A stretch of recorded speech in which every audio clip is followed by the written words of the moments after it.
샬롬 삼국지 7권 19번째 장하구나 장문원 씩씩하다 감 홍패. 양군 중에서 처음으로 부딪힌 것은 감령과 여몽이 끄는 오해 선봉과 악진의 부대였다. 감령이 악진과 만나기 바쁘게 말을 달려 덮치자 악진 또한 물러서지 않아 곧 한바탕 거친 싸움이 벌어졌다. 하지만 악진에게는 처음부터 끝장을 보려고 시작한 싸움이 아니었다. 몇 탑 부딪히기도 전에 악진이 거짓으로 져서 쫓겨가니 감령은 여몽을 불러 함께 악진을 뒤쫓았다. 감령과 여몽의 전군이 첫 싸움에 이겼다는 소식은 중군으로 뒤에 있던 손권의 귀에도 들어갔다. 손권은 그 기세를 탈 양으로 군사를 재촉해 앞으로 나갔다. 그런데 손권이 소요진 북쪽에 이르렀을 때였다. 호련 연준포 소리가 나면서 왼쪽에서는 장효가 오른쪽에서는 이전이 각기 일군을 거느리고 뛰쳐나왔다. 손권은 몹시 놀랐다. 곧 여몽에게 사람을 보내 구해주기를 정하려 하는데 벌써 장효의 군사가 고앞으로 다가오고 있었다. 이때 손권 곁에는 능통이 거느리는 300여 기뿐이었다. 그 군사로는 산을 뒤집을 듯한 기세로 몰려오는 장효의 군사를 당할 수 없다 여긴 능통이 손권을 보고 크게 소리쳤다. 주공께서는 무얼 하고 계십니까? 어서 소사교를 건너십시오. 그러는데 장효가 2천여 기를 이끌고 앞장서 덮쳐왔다. 능통은 몸을 돌려 장효와 죽기로 맞섰다. 손권은 그 틈을 타 말을 몰고 소사교 쪽으로 달려갔다. 그러나 다리는 이미 이전이 끊어버린 뒤였다. 다리 남쪽은 두어 길이나 무너져 내려앉아 나무 판대기 하나 걸려있지 않았다. 그걸 본 손권은 당황해 어쩔 줄 몰랐다. 아장 공리가 다시 큰 소리로 손권을 깨우쳐 주었다. 주공께서는 말을 뒤로 물렸다가 힘껏 책짓질에 앞으로 내달아 보십시오. 그러면 끊어진 곳을 뛰어넘으실 수 있을 겁니다. 그제서야 버뜩 정신이 든 손권은 그대로 따랐다. 말을 대어서 뒤로 물렀다가 힘껏 고피를 당기며 채찍을 휘두르니 말은 세차게 앞으로 내달아 나는 듯 끊어진 다리를 건너뛰었다. 손권이 다리 남쪽으로 내려서자 서성과 동습이 배를 몰아와 손권을 맞아들였다. 그러나 이때 능통과 공리는 장효의 대군과 맞서 힘겨운 싸움을 하고 있었다. 그 소식을 들은 여몽과 감령이 그들을 구하려고 돌아섰지만 뜻같지 못했다. 쫓기던 악진이 되돌아와서 오히려 뒤를 덮쳐 온 데다 이전이 또 길을 막고 들이쳐 오고는 태반이 꺾여버렸다. 능통이 이끌고 있던 300여 기는 끝내 장효의 2천여 기에 에워싸여 모조리 죽음을 당하고 말았다. 오직 능통과 공리만이 살아있었으나 그들도 몸 여기저기를 창에 찔려 목숨이 위태로운 지경이었다. 겨우 에워싼 적병을 뚫고 소사교까지 달려갔다가 다리가 끊긴 걸 보고 물가를 따라 정신없이 달아났다. 배를 타고 있었던 손권은 능통이 피투성이가 되어 쫓기는 걸 보자 급히 동습에게 명했다. 어서 배를 저쪽 물가에 대어라. 능통을 구해야 한다. 이에 동습은 위험을 무릅쓰고 배를 북쪽 물가에 대 능통과 공리를 구했다. 그때쯤 하여 여몽과 감령도 겨우 목숨만 건져 남쪽 언덕으로 돌아왔다. 조조 쪽의 대승이었다. 그 한판 싸움으로 강남 사람들은 모두 장효를 두려워하게 되었으며 밤에 울던 아이도 장효의 이름만 들으며 울음을 뚝 그쳤다. 하지만 손권은 그만 일로 기가 꺾이지 않았다. 여러 장수들이 지켜 무사히 영체로 돌아온 손권은 능통과 공리에게 큰 상을 내림과 아울러 군사를 유수로 몰리고 새로운 싸움 준비로 들어갔다. 싸움배를 정돈하여 물과 무트로 나가기로 의논을 정하는 한편 사람을 강남으로 보내 다시 인마를 뽑아 그 싸움을 돕도록 했다. 손건이 유수에 자리 잡고 다시 크게 군사를 일으켜 첫 올라오려 한다는 소문은 곧 장효에게도 전해졌다. 방금 싸움에 이긴 다음이긴 하나 장효는 은근히 겁이 났다. 아무래도 합비에 있는 적은 군사만으로는 손건이 마음먹고 일으킨 대군을 막아낼 수 있을 성 싶지 않았다. 이에 급히 조조에게 사람을 보내 합비의 위태로움을 알리고 구원을 정했다. 장효의 전가를 받은 조조는 크게 놀랐다. 그러나 장졸들을 놀라게 하지 않으려고 시침을 뗀 채 여럿을 불러놓고 물었다. 이제 서천을 쳐서 빼앗아 보는 게 어떻겠는가? 마음은 이미 합비에 가 있으면서도 짐짓해보는 소리였다. 유엽이 나서서 조조가 하고 싶은 말을 대신해 주었다. 지금 족당은 안정이 된 데다. 이미 우리가 온 데 대한 준비도 갖췄을 겁니다. 서천을 쳐서는 아니 됩니다. 차라리 군사를 물려 합비를 구하고 강남을 노려보는 쪽이 낫겠습니다. 그러자 조조는 못 이긴 채 그 말을 따랐다. 하후연을 남겨 한중과 정군산에 좁은 길목을 지키게 하고 장합은 몽두암을 비롯한 다른 몇몇 길목을 막게 한 뒤 남은 장졸들을 모조리 남쪽으로 돌렸다. 이때 손권은 유수에서 합비를 칠 군마를 수습하느라 여념이 없었다. 새로 장정을 뽑고 말을 몰아들이는데 문득 급한 전갈이 들어왔다. 조조가 한중에서 40만 대군을 이끌고 합비를 구하러 달려오고 있습니다. 손권은 모사들과 의논한 끝에 먼저 동습과 서성에서 큰 배 쉰척을 끌고 유수로 드는 강 입구에 매복해 있게 하고 다시 진무는 군사를 이끌고 이평강 언덕을 오락가락하며 순시를 보게 하도록 했다. 합비로 쳐내려가려던 처음의 계획에 비해 마음이 움츠려든 기세였다. 그게 못마땅했던지 장소가 일어나 말했다. 이제 조조는 먼 길을 왔으니 반드시 그 날카로운 기세로 먼저 꺾어 놔야 합니다. 손건이 그 말을 못 알아들을 리 없었다. 장소의 말을 받아들여 그 자리에서 바로 여럿을 돌아보며 물었다. 방금 장자포가 말한 대로 조조는 멀리서 왔소. 누가 앞장서 적을 깨트려 그 날카로운 기세를 꺾어 놓겠소. 제가 나가보겠습니다. 능통이 얼른 일어나며 소리쳤다. 손건이 기뻐하며 물었다. 군마는 어느 정도나 데려가겠는가? 3천이면 넉넉할 겁니다. 그때 감령이 나서서 능통을 비웃듯 말했다.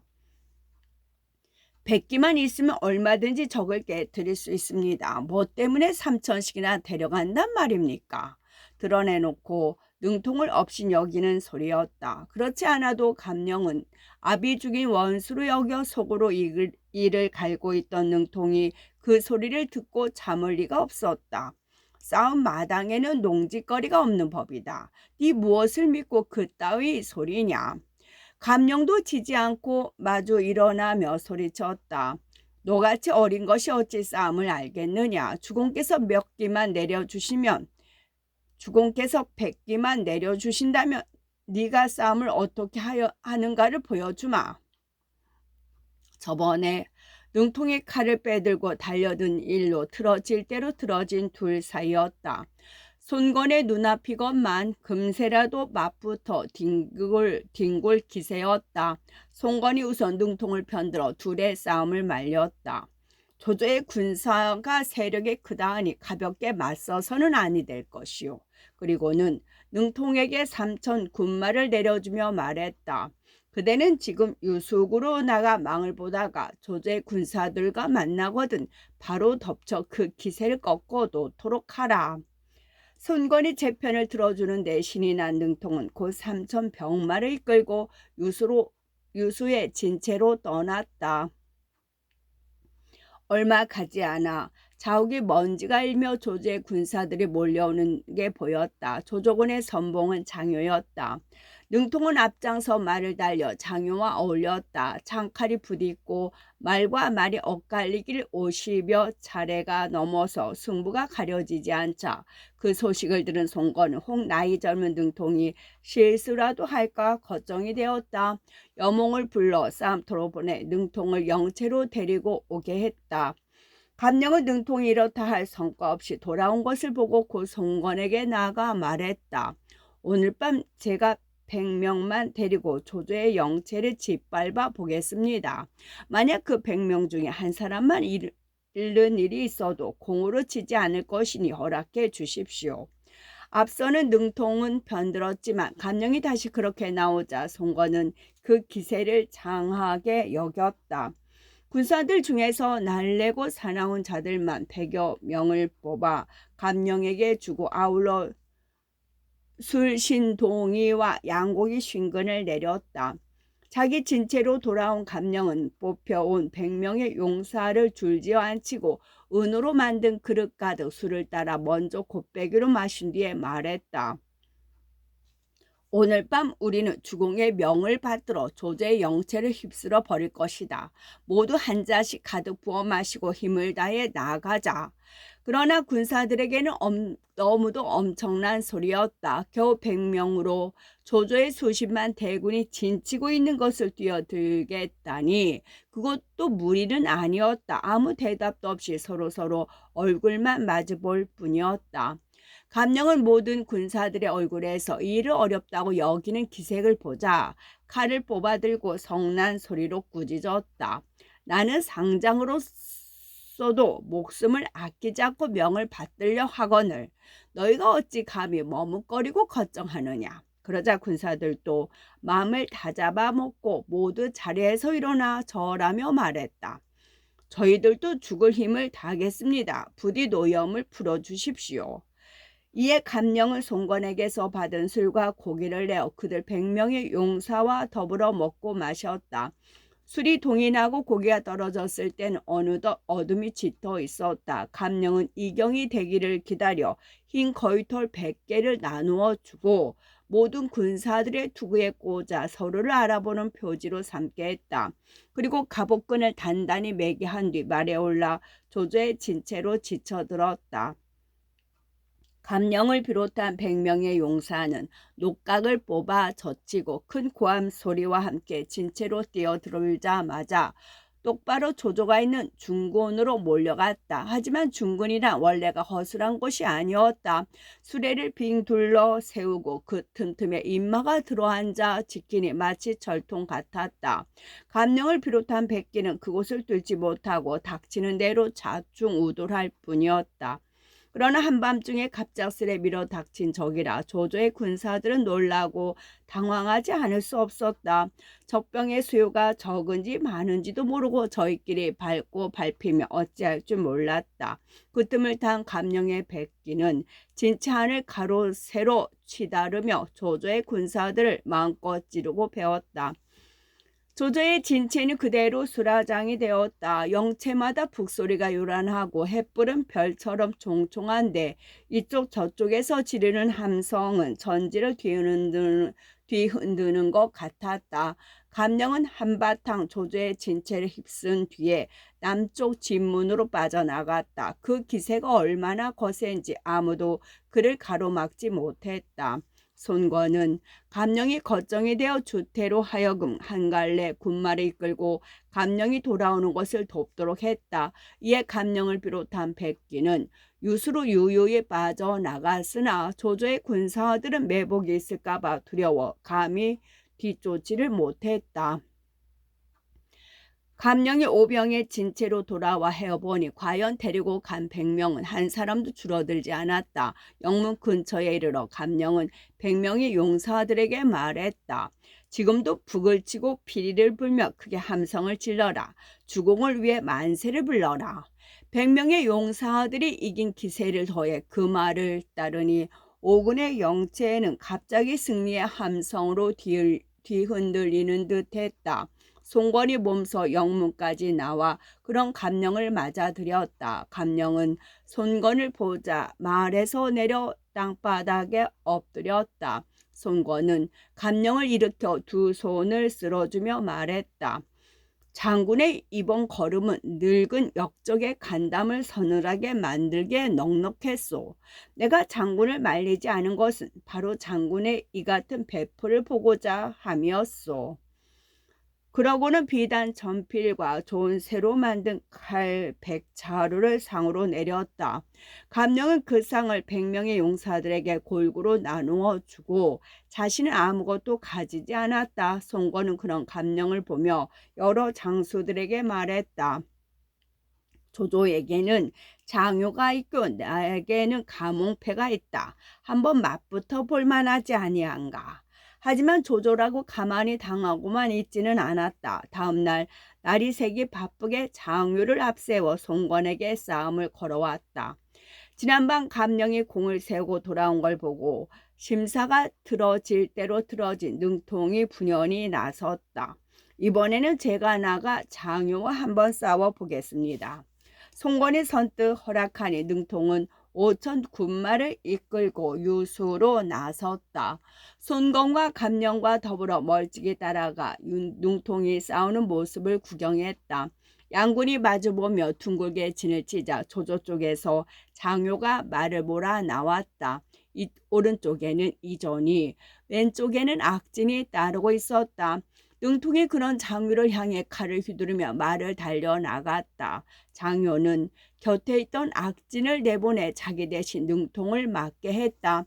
이에 맞붙게 된 능통과 악진은 잠깐 사이에 신합을 넘겼으나 얼른 승부가 나지 않았다. 능통과 악진이 싸운다는 말을 들은 조조도 몸소 말을 몰아 문기 아래로 나갔다. 조조가 보니 두 장수의 싸움은 입이 쉰 합이 넘었건만 아직 한창이었다. 쉽사리 승부가 나지 않을 것을 안 조조는 가만히 조요를 불렀다. 너는 몰래 능통을 쏘아 악진을 도와라. 이 싸움은 반드시 우리가 이겨야 한다. 전날 감령이 이끈 백기에 놀림을 당한 뒤라 그날은 어떻게든 이겨보려고 짜낸 편법이었다. 조조의 명을 받은 조요는 가만히 장유의 등 뒤로 가서 능통이 탄 말을 향해 활시위를 당겼다. 화살을 맞은 아픔을 이기지 못해 몸을 곤두세우자 능통은 그대로 땅바닥에 내동댕이 젖었다. 악진은 그 좋은 때를 놓치지 않으려고 창을 꼬나들고 말에서 떨어진 능통을 덮쳐갔다. 그러나 악진의 창이 미처 능통을 찌르기 전에 갑자기 시위 소리가 나며 화살 한 대가 날아왔다. 화살은 그대로 악진의 얼굴에 꽂혀 악진은 외마디 소리와 함께 말에서 굴러떨어졌다. 그 광경을 본 양편의 군사들이 일제히 달려나가 각기 저희 장수를 구해 돌아갔다. 그렇게 되니 어느 쪽도 더 싸울 마음이 없었다. 곧 징을 울려 군사를 거둬들였다. 위급한 지경에 빠졌다가 겨우 구함을 받아 본체로 돌아간 능통은 손권 앞에 엎드려 고마움을 나타냈다. 손권이 가만히 손을 저으며 말했다. 내게 고마워할 건 없네. 화를 쏘아 그대를 구해준 것은 바로 감령일세. 그제서야 능통도 자기를 구해준 것이 누군 줄 알았다. 사나답게 감령 앞에 가서 머리를 숙이며 감사했다. 공이 이 같은 은혜를 드리워 주실 줄은 몰랐소이다. 길이 있지 않겠소. 그러고는 그날부터 감령과 더불어 생사를 함께하는 벗이 되어 다시는 변하지 않았다. 송건의 오랜 골칫거리 하나가 절로 해결된 셈이었다. 한편 조조는 악진이 화살에 맞는 것을 보고 크게 걱정이 되었다. 몸소 악진이 누운 장막을 찾아가 그 치료를 돌아보고 악진을 위로했다. 하지만 마치 그의 원수를 갚아주려는 듯이나 다음 날로 대군을 움직여 유수로 밀고 나갔다. 조조는 대군을 5길로 나누고 스스로는 가운데 길을 맡았다. 왼쪽 한 길은 장요에게 맡기고 그 다른 길은 이전에게 맡겼으며 오른쪽 한 길은 서황을 앞세우고 그 다른 길은 방덕을 세웠다. 그리고 각 길마다 1만의 군사를 주어 강변을 따라 유수로 지쳐 가도록 했다. 이때 오해 서성과 동습은 배 위에서 조조군의 움직임을 살피고 있었다. 조조가 대군을 5길로 나누어 밀고 내려오는데 기세가 여간 드세지 않았다. 그걸 보는 군사들의 얼굴에 한결같이 두려운 빛이 떠오르자 서성이 말했다. 주군의 녹을 먹었으니 주군을 충성으로 섬길 뿐이다. 두려워할 게 무엇이란 말이냐. 그러고는 용맹스러운 군사 수백 명을 데리고 작은 배를 내어 강을 건넌 뒤 이전이 이끄는 군사를 덮쳤다. 배에 남은 동습은 군사들에게 영을 내려 북을 치고 함성을 지르게 하며 멀리서나마 서성의 기세를 돋우어 주었다.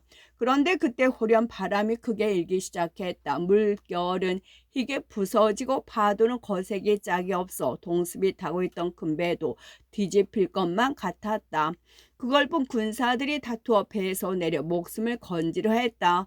동습이 칼을 빼들고 크게 소리쳤다. 너희들은 주공의 명을 받들어 여기서 역적을 맡고 있다. 어찌 감히 배를 버리고 갈 수 있느냐. 그러고는 배에서 내리려는 군사 여남은 명을 선체로 목배에 죽였다. 그 충성은 가력했으나 동습도 자연의 위세 앞에서는 어찌하는 수가 없었다. 더욱 거세진 바람은 눈 깜짝할 사이에 큰 배를 뒤집어 마침내 동습은 강 어귀 깊은 물속에 빠져 죽고 말았다. 그때까지도 서성은 이전의 군사들 사이를 이리저리 내다르며 싸우고 있었다. 그 싸움 소리를 들은 오해의 진무는 드디어 조조의 대군이 이룬 줄 알았다. 급히 한 갈래 군사를 내어 그쪽으로 달려가다 조조의 장수 방덕과 맞닥뜨렸다. 거기서 양군 사이에 다시 한바탕 싸움이 벌어졌다.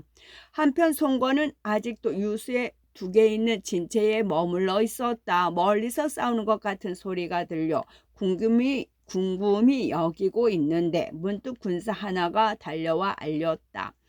조조가 대군을 보라 이리로 밀고 들어오고 있습니다. 그 말을 들은 송건은 주태와 더불어 몸속 군사를 이끌고 싸움을 도두려 달려 나왔다. 얼마 가지 않아 서성이 이전의 군사들에게 둘러싸여 이리 치고 저리 베며 싸우는 게 보였다. 모두 서성을 구하라. 송건이 그렇게 소리치며 앞장서서 그 싸움판으로 뛰어들었다. 젊은 혈기에 휩쓸려 앞뒤 살피지 않고 움직인 게 탈이었다. 갑자기 장효와 서황이 각기 한 갈래 군사를 이끌고 달려와 그런 송건을 에워쌌다. 원래 있던 이전의 군사에다 다시 장효와 서왕의 군사가 덮치니 송건은 어느덧 적진 한가운데 갇히고 말았다. 이때 조조는 높은 강 언덕에서 싸움터를 내려보고 있었다. 손건이 자기 편 군사 한가운데 갇혀 있는 걸 보자 얼른 허저를 불렀다. 그대는 어서 저쪽으로 가 손건의 군사들을 2 토막으로 갈라놓도록 하라. 서로 구할 수 없도록 완전히 갈라놓아야 한다. 명을 받은 허저는 큰 칼을 휘두르며 싸움판 가운데로 뛰어들었다. 그리고 무쪽 가르듯 손건의 군사를 2 토막으로 갈라놓으니 손건은 더욱 어려운 지경에 빠졌다. 한편 손건과 함께 적진에 갇혔다가 간신히 몸을 빼낸 주태는 강변으로 달려갔으나 정신을 차려보니 주군인 손건이 없었다.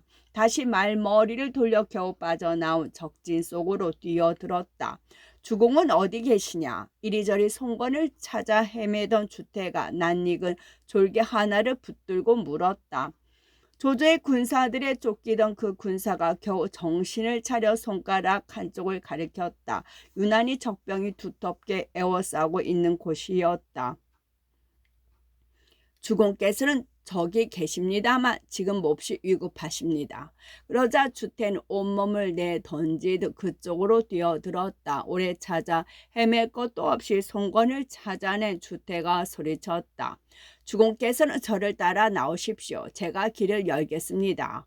허둥지둥 몰리고 있던 송건은 그런 주태가 지옥에서 만난 것만큼이나 반가웠다. 얼른 앞을 가로막는 적병을 베고 주태를 뒤따랐다.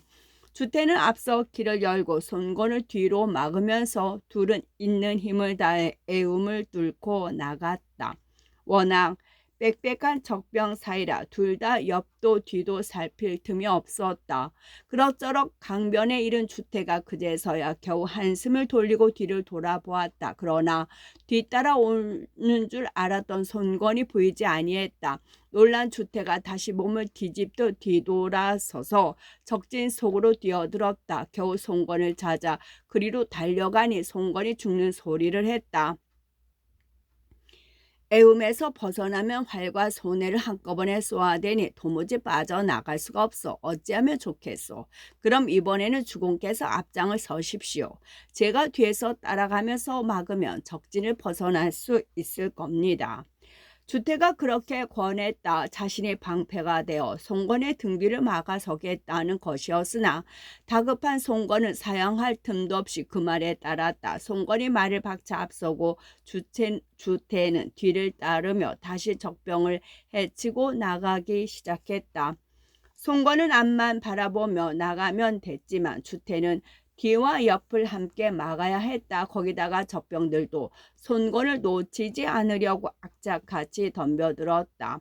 주태의 몸은 서너 군데나 창에 찔리고 두꺼운 갑옷을 뚫고 들어온 화살이 이곳저곳을 상했다. 그러나 워낙 성난 범같이 날뛰며 뒤를 막아 송건을 그럭저럭 구해낼 수 있었다.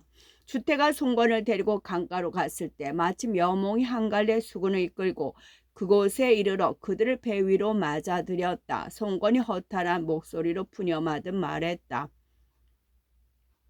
나는 주태가 3번이나 적진에 뛰어들어 구해준 덕분에 겨우 빠져나올 수 있었으나 서성이 아직 적 한가운데 갇혀있으니 어떻게 한단 말인가. 그 말을 들은 주태가 피투성이 된 몸을 일으키며 소리쳤다. 제가 다시 한번 가서 서성을 구해오겠습니다. 그러고는 송건이 말릴 틈도 없이 바람개비 돌리듯 창을 휘두르며 다시 적진 속으로 뛰어들었다. 잠시 후에 주태는 정말로 서성을 구해 가지고 강가로 나왔다. 그러나 그때는 두 장수가 모두 몸에 무거운 상처를 입고 있었다. 활을 쏘아라. 여몽이 배후의 군사들에게 그렇게 영을 내려 뒤쫓는 적병들을 물리치고 두 장수를 배로 맞아들였다. 하지만 그날 싸움에 나섰던 송건의 또 다른 장수 진무는 끝내 무사하지 못했다. 서성이 싸우는 소리를 듣고 달려나갔다가 방덕과 마주친 진무는 방덕과 한바탕 볼만한 싸움을 벌였으나 뒤를 받쳐주는 우군이 없어 차차 밀리게 되었다.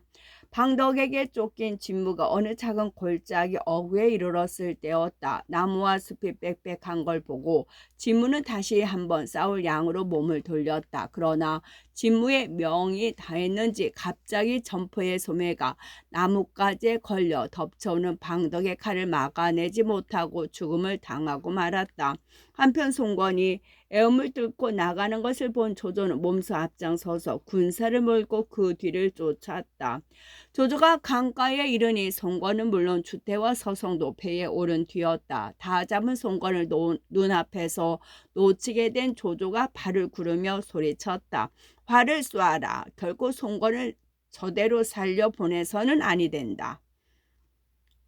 그러자 조조의 군사들은 여몽의 배를 향해 일제히 화살을 날렸다. 워낙 많은 군사가 쏘는 활이라 화살에 비오듯 송건의 머리 위로 쏟아졌다. 그러나 이때 여몽 쪽은 이미 화살이 닿은 뒤였다. 조금 전 주태와 서성을 구하느라 모두 써버린 까닭이었다. 여몽이 당황해 어찌할 줄 몰라 하고 있는데 그때 갑자기 강물 위에 수십 척의 배가 몰려오는 게 보였다. 앞선 뱃머리에 서 있는 장수를 보니 다름 아닌 육손이었다. 육손은 옥은 옷 땅 사람으로 자는 100원이라 썼다. 그 집안은 대대로 강동의 대족이었으나 육소는 어려서 고아가 되어 종조부인 육강 손에서 자랐다. 나이 21에 송건 밑에서 벼슬살이를 시작하여 이곳저곳을 돌아다니며 여러 가지로 공을 세웠다. 지민에 능하고 피폐한 고를 다시 일으키는가 하면 회계산의 도둑 발임이며 파양오의 수저, 우돌 등을 무찔러 싸움에도 능함을 보여주었다. 이에 송건은 육손에게 형 손책의 딸을 시집보내 인척으로 받아들이고 아직도 도적들이 들끓는 고을로 내려보내 민심을 안정시키게 했다. 이번에도 육손이 늦게 이른 것은 그가 맡은 고을이 육구에서 멀리 떨어진 땅이었기 때문이었다. 하지만 매사에 침착하고 준비성 있는 그답게 이끌고 온 군사는 송건이 거느리고 있는 것보다도 훨씬 많은 10만이었다.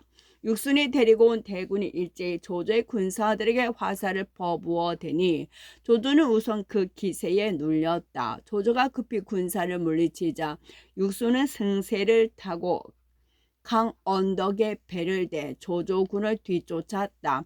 그렇게 되자 싸움의 형국은 완전히 뒤바뀌고 말았다. 그때까지 쫓기던 오병은 조조군을 뒤쫓으며 마음껏 죽이고 싸움 말 수천 피를 다시 빼앗았다. 조조는 헤아릴 수 없을 만큼 많은 군사를 잃고 본체로 쫓겨가니 실로 뜻밖의 대패였다. 하지만 진싸움을 뒤집기는 했어도 송건은 기뻐할 수만은 없었다. 어지럽게 싸우는 중에 방덕에게 죽은 진무의 시체를 찾아낼 뿐만이 아니라 동습이 또 물에 빠져 죽은 걸 알게 되었다. 송건은 슬퍼에 맞지 않으며 사람을 물속에 풀어 동습의 시신을 찾게 했다. 그리고 진무의 시신과 함께 정성 들여 염한 뒤 후하게 장사 지내주었다. 죽은 자를 장사 지낸 다음은 산자의 위로와 보상이었다. 송건은 크게 잔치를 열어 주태가 목숨을 돌보지 않고 자기를 구해준 공을 기렸다. 손수 잔을 쳐 주태에게 권하고 그 등을 쓸어주며 눈물 가득한 얼굴로 말했다. 경은 2번씩이나 목숨을 아끼지 않고 나를 구하느라 창에 찔리기 수십 번. 살껍질이 마치 창날로 그림을 새긴 듯 하구려. 내 또한 경을 어찌 부모 형제의 정으로 대하지 않을 수 있겠소. 이제 경에게 병마의 무거운 일을 맡기고자 하니 부디 물리치지 마시오.